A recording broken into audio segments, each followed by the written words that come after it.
The champagne flute trembled ever so slightly in my hand as I watched Fiona Hunter tap her glass with a silver spoon.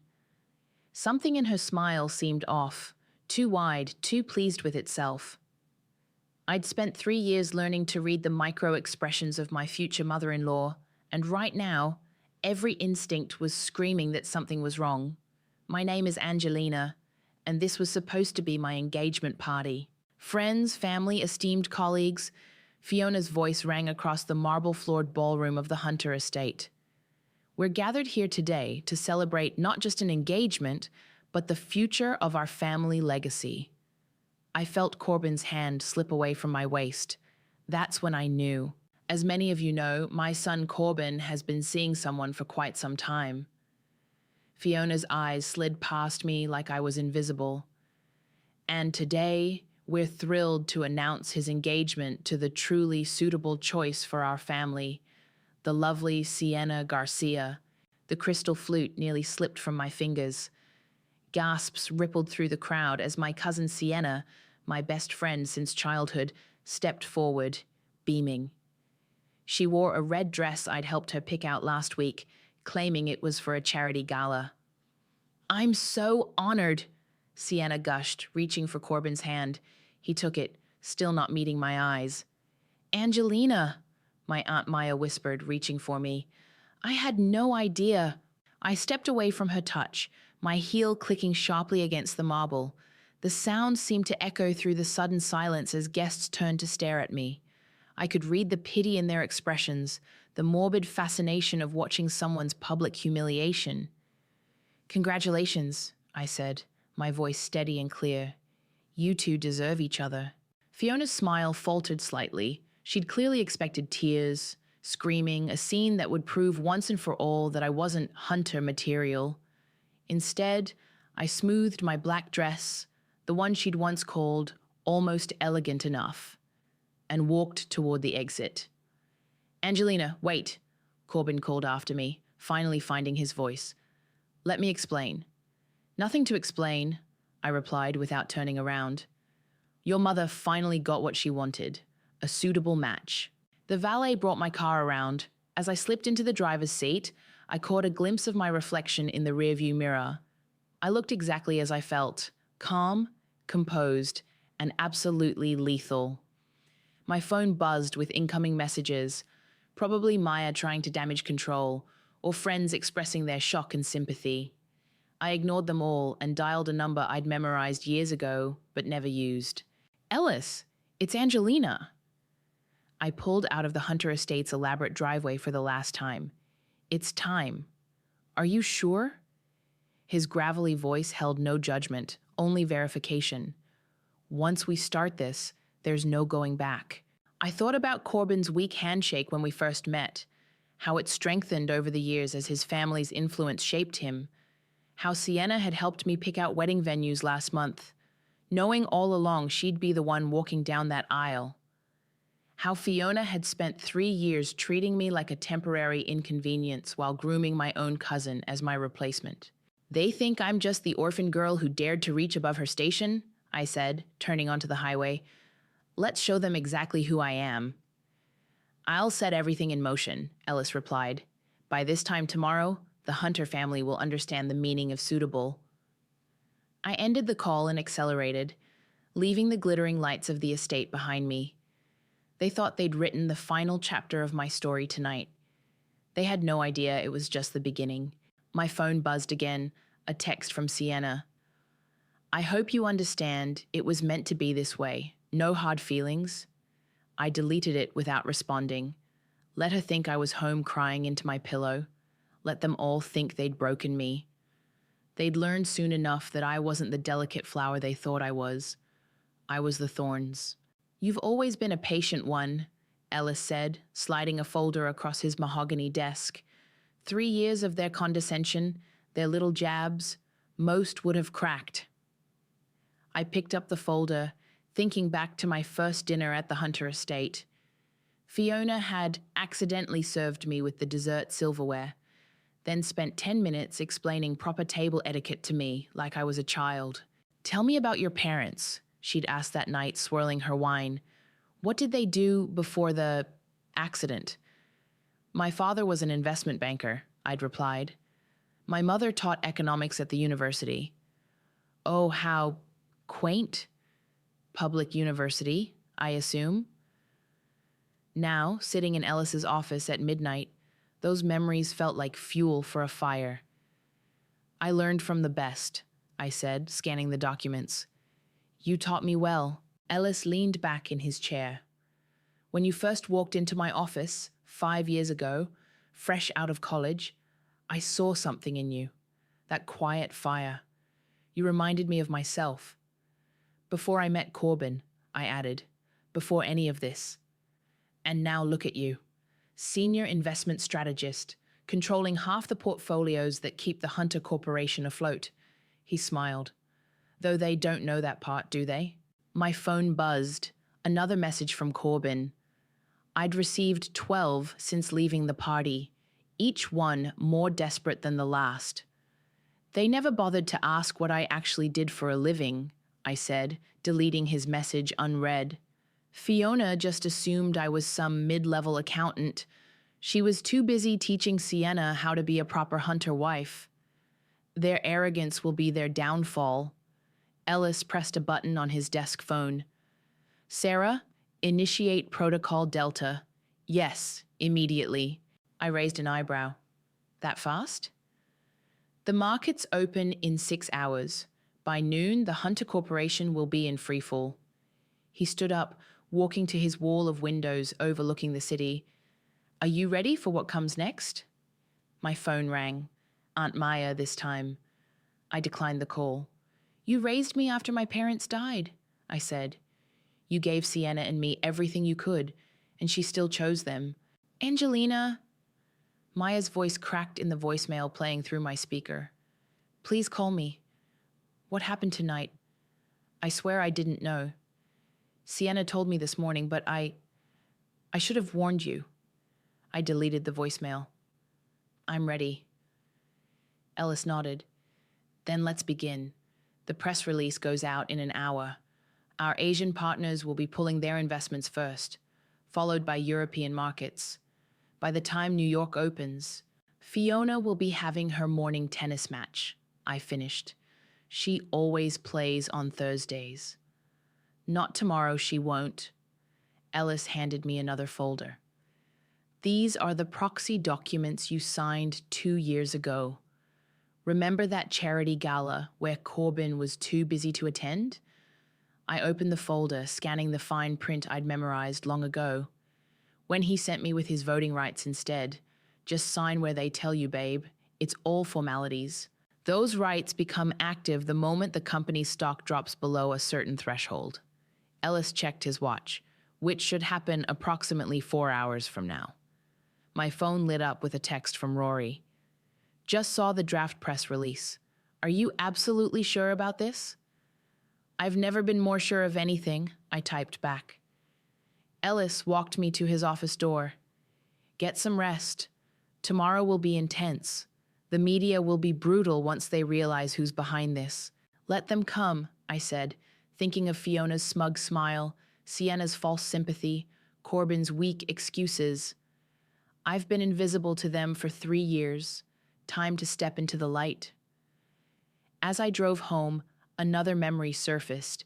Fiona at last year's Christmas party, drink in hand, not realizing I was within earshot. She's suitable for now, she'd told her society friends, until Corbin realizes he needs someone who truly understands our world. Someone with the right background. I pulled into my apartment complex, smiling at the irony. They'd wanted someone who understood their world of power plays and corporate warfare. They were about to get exactly what they wished for. I sipped my coffee and watched CNBC's breaking news ticker. Hunter Corporation stocks plummet 47% after major investors pull out. CEO faces allegations of mismanagement. Turn it up, I told the barista. She grabbed the remote, and Fiona's voice filled the quiet morning cafe. These allegations are completely baseless, she was saying, her perfectly styled hair slightly disheveled. The Hunter Corporation has been a pillar of integrity for 3 generations. Mrs. Hunter, a reporter cut in, can you comment on the recording that was just leaked? Fiona's face went pale. What recording? My phone buzzed with a notification. Someone had posted an audio clip on Twitter that was spreading like wildfire. I pressed play, already knowing what I'd hear. That orphan girl? Fiona's distinctive voice crackled through my phone's speaker. Please. She's just another social climber with dead parents and delusions of grandeur. Corbin needs someone with real breeding, real connections. The cafe went silent. Several people glanced my way. The video clip included a photo of me with Corbin at last year's charity gala. My phone rang. Corbin. What the hell is happening? He demanded when I answered. Our stock is worthless. Ellis won't take my calls. And now this recording. Sounds like a rough morning, I said, stirring my coffee. Shouldn't you be comforting your fiancé? Angelina, please. The company employs thousands of people. If you had anything to do with this, you should have thought about those employees before you let your mother run the company like her personal kingdom. I checked my watch. By the way, how's the board meeting going? Silence. Then, how did you know about the emergency board meeting? Oh, right, I should be there. I stood up, leaving cash for my coffee. See you in 20 minutes. What are you talking about? You can't... I hung up and texted Rory. Ready? Legal team standing by, he replied. But Angelina, Sienna's been arrested. I stepped into my car, processing this new information. What for? Wire fraud. Apparently, she's been selling company information to competitors for months. The FBI just picked her up at her apartment. My Aunt Maya's contact photo popped up on my screen. This time, I answered. How could you do this to your own cousin? She sobbed. The police just took my baby. Interesting, I said, pulling into traffic. You weren't this upset when she took my fiancé. That was different. She and Corbin fell in love. No, Maya. They fell into opportunity, and now they're falling out of it. I ended the call as I pulled into the Hunter Corporation parking garage. Security tried to stop me at the elevator, but I held up the proxy documents. Board member, I said simply. They checked the paperwork and stepped aside. The boardroom was chaos when I walked in. Fiona was screaming into her phone, Corbin was arguing with their lawyers, and various board members were shouting over each other. Order! The board chairman called out. We have another member joining us. Every head turned as I took my seat. Corbin's face went from confused to horrified as understanding dawned. The proxy votes, he whispered, from the charity gala, which you were too busy to attend, I reminded him. So you sent me with your voting rights, remember? Fiona slammed her hand on the table. This is ridiculous. She can't possibly... Actually, she can, Ellis said, walking in. And with the company's value below threshold, those rights are now active. Angelina holds controlling interest. You planned this, Corbin said, his voice hollow. All of it. I opened my laptop, pulling up the day's agenda. First item, voting on new board leadership. I move to remove Fiona Hunter as CEO, effective immediately. You can't do this, Fiona shrieked. We're family. No, I said, looking directly at her. You made it very clear that I wasn't family. I was just suitable for now. The board secretary cleared his throat. All in favor of removing Fiona Hunter as CEO? Hands went up around the table. Even some of Fiona's oldest allies could read the writing on the wall. Motion carries, the secretary announced. As security arrived to escort Fiona out, my phone buzzed one last time. A text from Sienna. They're saying 10 years minimum. Please help me. I deleted it without responding. The orphan girl with dead parents had more pressing matters to attend to, like running a company. Remember when we first met?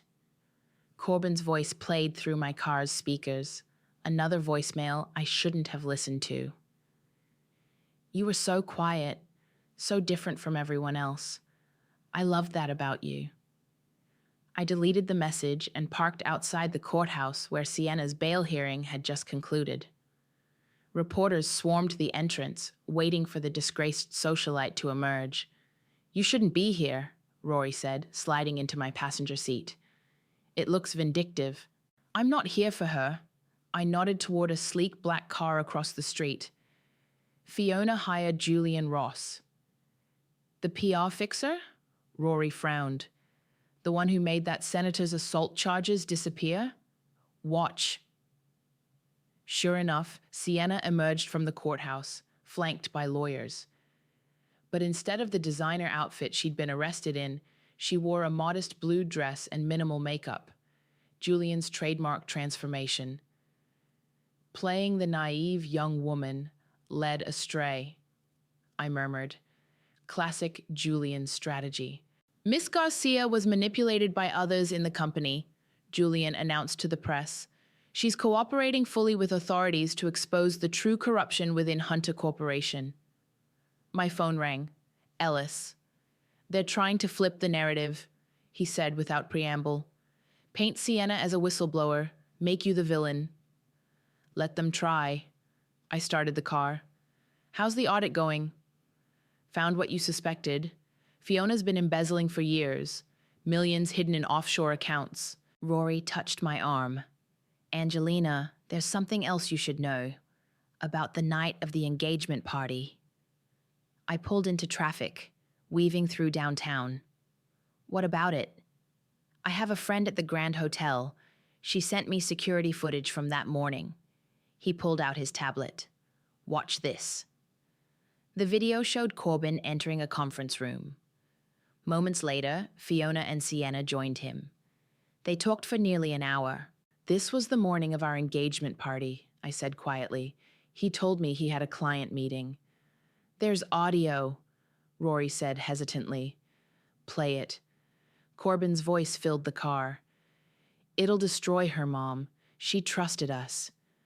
"She was never going to fit in," Fiona replied. "Better to end it now than drag it out." "Besides," Sienna added, "she's always been so focused on her career. This is a kindness, really." I gripped the steering wheel tighter, remembering that morning, how I'd kissed Corbin goodbye, told him good luck with his meeting, how I'd helped Sienna pick out her dress, neither of us mentioning it was red, the color Fiona had forbidden me from wearing because it wasn't suitable for my complexion. "There's more," Rory said. "Julian's planning to release a story claiming you orchestrated Sienna's crimes to take over the company." "Perfect."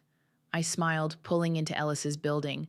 "That's exactly what I was hoping for." "What? Why?" "Because Julian Ross has a weakness." I stepped out of the car. "He gets sloppy when he's confident." Upstairs, Ellis was waiting with a stack of documents. Julian's bank records, as requested, last 3 years of transactions. I spread them across his desk, pointing to a pattern of deposits. "Look familiar?" Rory leaned in. "These dates, they match the Hunter Corporation's biggest PR crises. All mysteriously resolved," I added, all coinciding with large payments from Fiona's offshore accounts to Julian's private shell company. "Which is illegal," Ellis finished, "especially since those funds were embezzled." My phone buzzed, a text from Corbin. "Can we meet? Please? I need to explain." "What are you going to do?" Rory asked. I showed him my screen. "I'm going to say yes." "Angelina, no, it's too risky." "It's perfect timing." I typed a quick reply, suggesting a cafe downtown. Julian will have coached him on what to say, how to make me look unstable, vengeful. "And you're walking right into it because—" I grabbed my coat, thinking of that security footage, of their smug planning, their casual cruelty. "Because sometimes," I said, "the best way to spring a trap is to let them think they're setting one." "Be careful," Ellis called as I headed for the door. "Cornered animals are the most dangerous."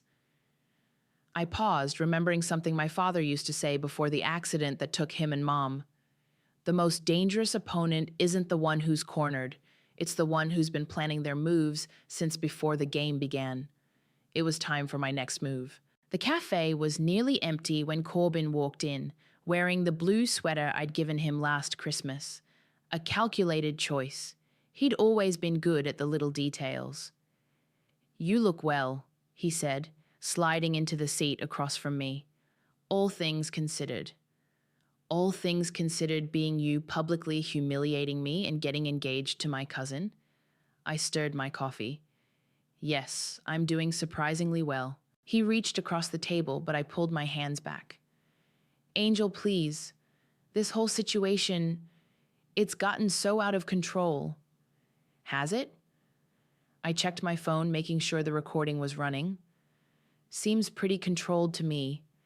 Sienna playing victim, Julian spinning stories, your mother pulling strings." "My mother is sick," he said, his voice dropping. "The stress of all this. Her heart condition." I almost laughed. The same heart condition she miraculously developed every time someone challenged her? "This isn't you," he pressed. "All this revenge, this corporate takeover. You're better than this." "Better?" I set my cup down. "Like when I was suitable for now?" His face flushed. "I never should have let her say those things about you. I was weak." "No," I corrected him. "You were calculated. Just like you're being calculated now." "What are you talking about?" I pulled out my phone, opened the call log, and turned it to face him. His expression crumbled as he saw Sienna's name and an ongoing call timer. "Amateur mistake," I said, ending the call. "Always check if your previous call ended before starting a new one." "Angelina. I heard everything. You and Sienna coordinating what to say, how to play me, Julian coaching you in the background." I stood up. "Tell your mother her heart condition won't save her this time." He grabbed my wrist. "Wait, please. There are thousands of jobs at stake, families who depend on the company. You should have thought about them before letting your mother treat the company like her personal piggy bank." I pulled free. "The SEC will be very interested in those offshore accounts." "You can't prove anything." "Actually, I can. Remember all those documents you had me review last year? The ones you were too busy to handle?" I smiled. I read every word, including the fine print about wire transfers to the Cayman Islands. His face went pale. "You knew? All this time?" "I knew everything, every scheme, every fraud, every cover-up." I reached for my coat. "I just waited for the right moment." "Why?" His voice cracked. "If you knew what we were doing, why stay?" "Because taking you down wasn't enough. I wanted to take everything." I leaned close, whispering.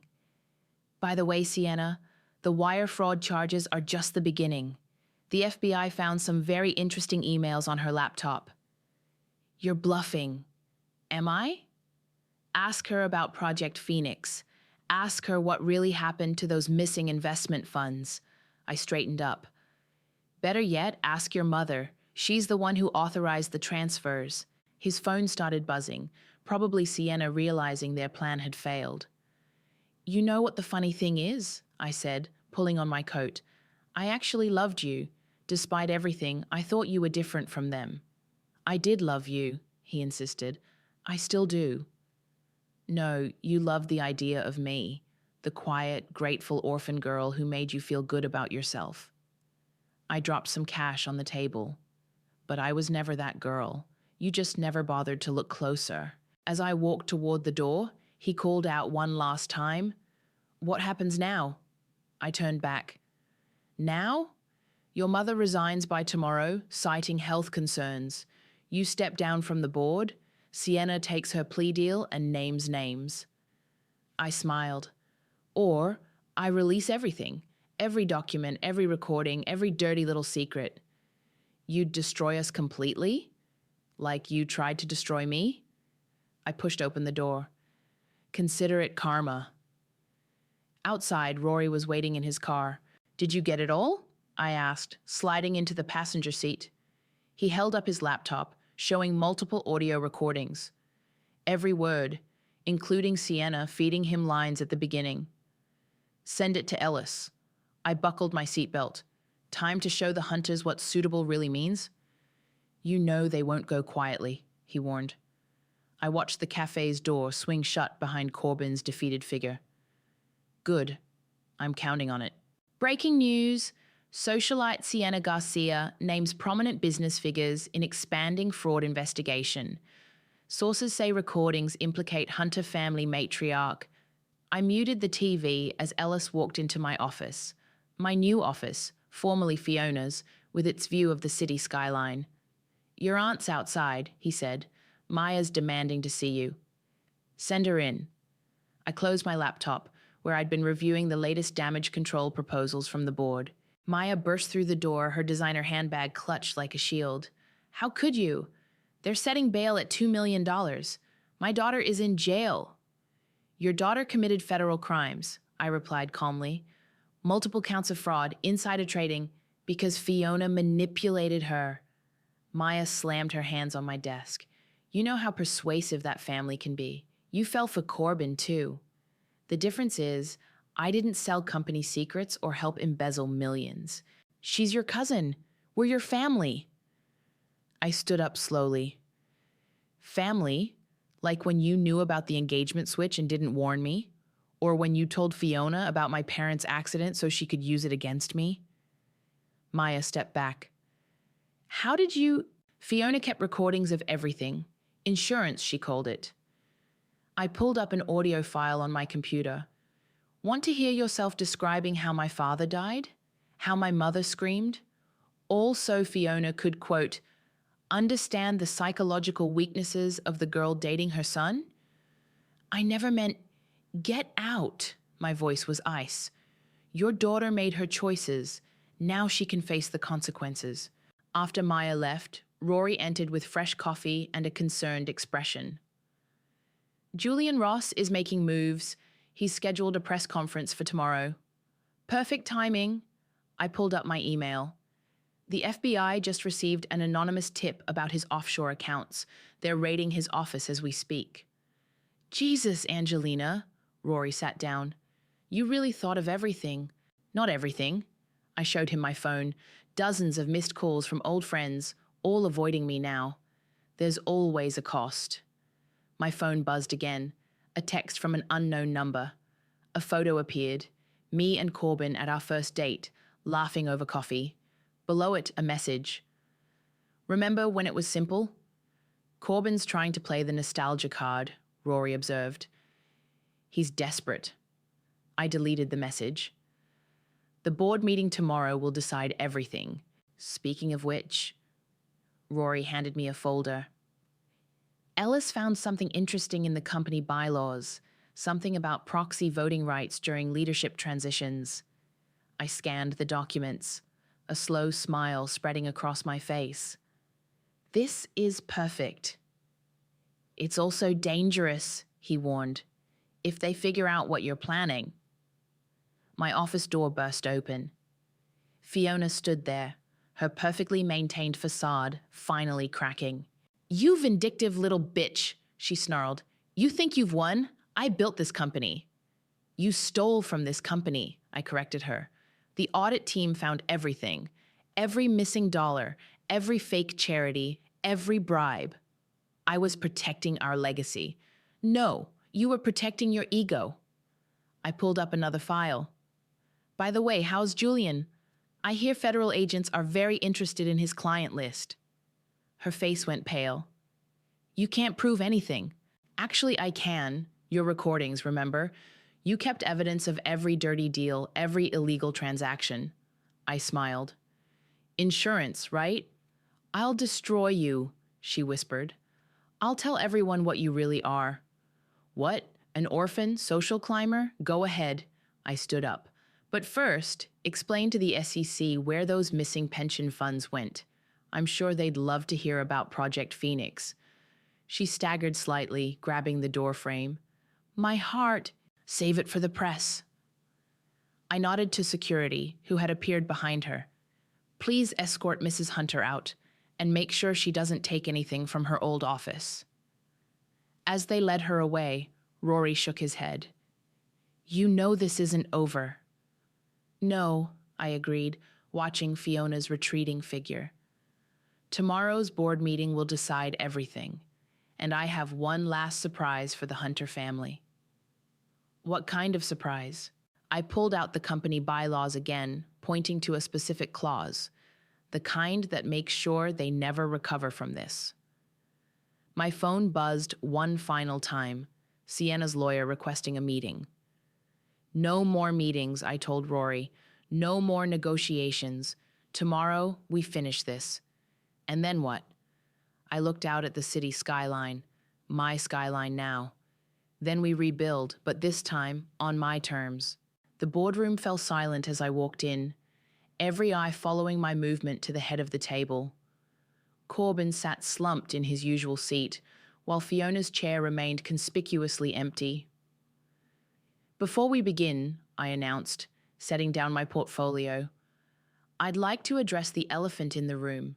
Yes, the FBI is currently executing search warrants at multiple Hunter Corporation properties. No, this meeting will not be postponed. This is ridiculous, one of Fiona's old allies sputtered. You can't. Actually, I can. I nodded to Ellis, who distributed documents to each board member. As you'll see in Section 3, my proxy voting rights have triggered a special clause in the company bylaws. Corbin flipped through the papers, his face growing paler. This can't be legal. Your father wrote that clause himself, Ellis explained, to protect against hostile takeovers. Ironic, really. I stood up, commanding the room's attention. Let me be clear about what happens next. The board will vote to remove both Corbin and Fiona permanently. All assets will be frozen pending federal investigation, and the company will enter immediate restructuring. Under your leadership, I suppose? Someone sneered. Under proper leadership, I corrected, with actual oversight and accountability. The boardroom doors burst open.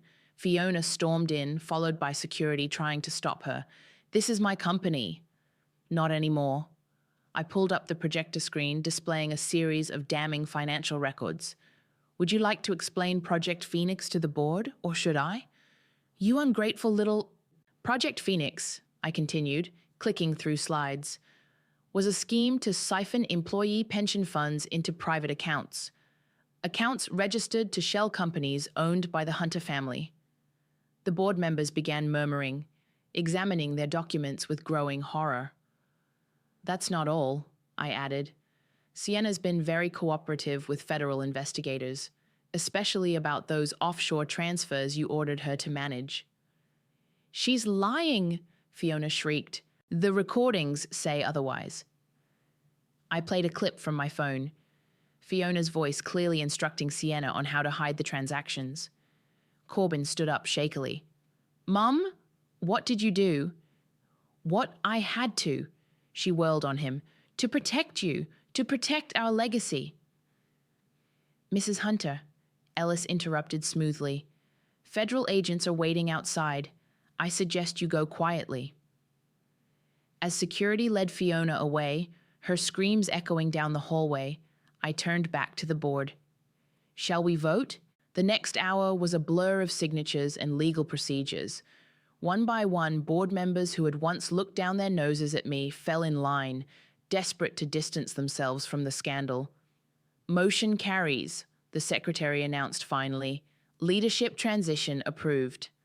I waited until most people had filed out before approaching Corbin, who sat staring at his hands. I never knew, he whispered, about any of it. You never wanted to know, I corrected him. It was easier to play dumb while your mother ran everything. What happens now? Now? I gathered my things. Now you leave. Clean out your office. Your resignation letter is already drafted. Angelina, he reached for my hand. Everything we had, was any of it real? I pulled away. Ask yourself that question. Was I ever more than a stepping stone to you? A suitable placeholder until something better came along? His silence was answer enough. As he walked out of the boardroom and my life for the last time, Ellis approached with a small smile. Congratulations, CEO, he said. Your parents would be proud. Would they? I looked around the empty boardroom. I destroyed a family. They destroyed themselves, he corrected. You just exposed the rot. My phone buzzed. A news alert. Sienna had accepted a plea deal in exchange for testimony against Fiona. 10 years reduced to 3. The press is waiting downstairs, Rory said, poking his head in. Ready to face them?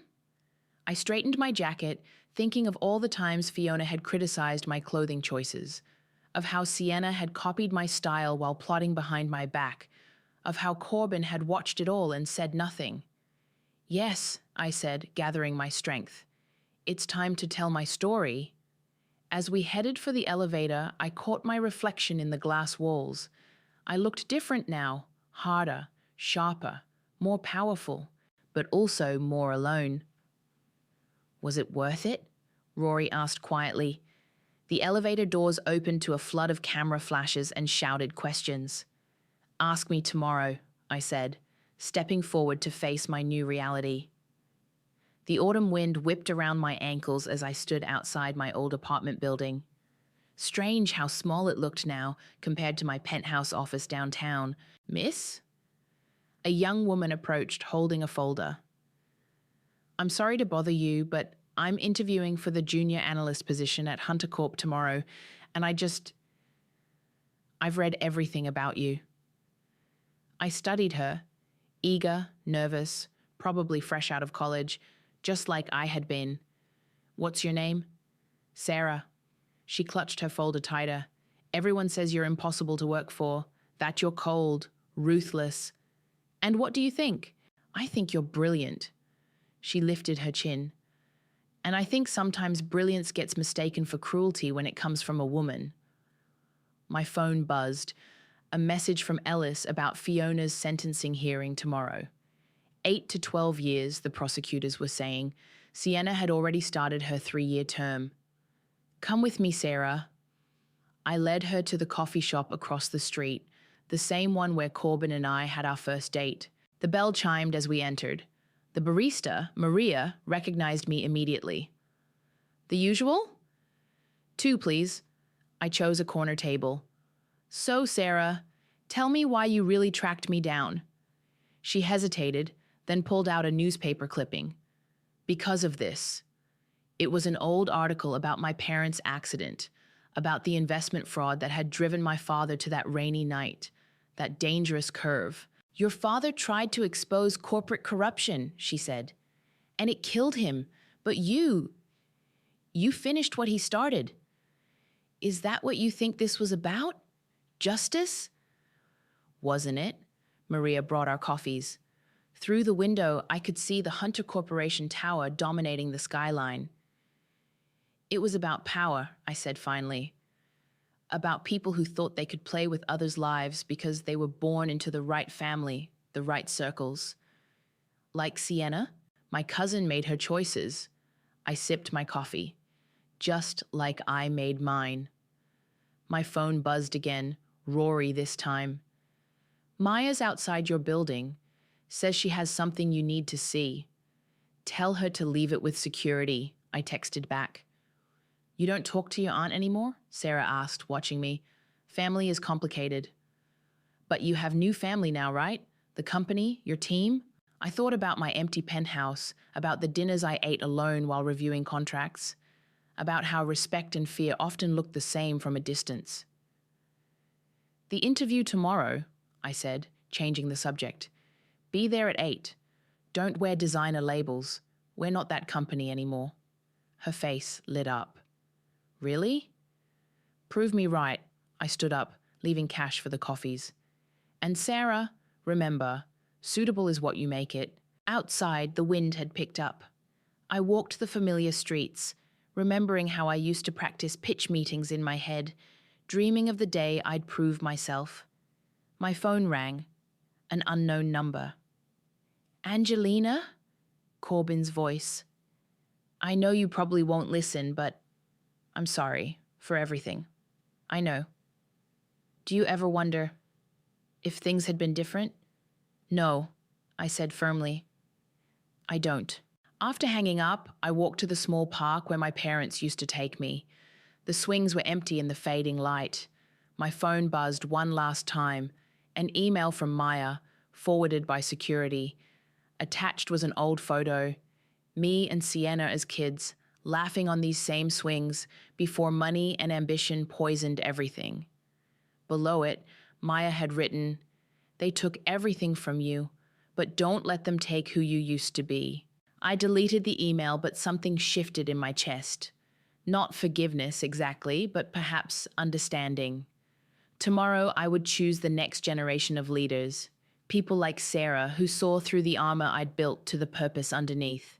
I touched the cold chain of the swing, thinking of that scared orphan girl who once sat here, dreaming of proving herself. "I proved them all wrong," I whispered to her memory. "But maybe now it's time to prove something to myself." I pulled out my phone and typed 2 messages. To Maya, "Coffee next week?" To Rory, "Let's start that scholarship program we talked about, for kids who lost parents to corporate fraud." The wind died down as I walked away, leaving the empty swings behind. Some victories aren't about winning, they're about choosing what kind of winner you become.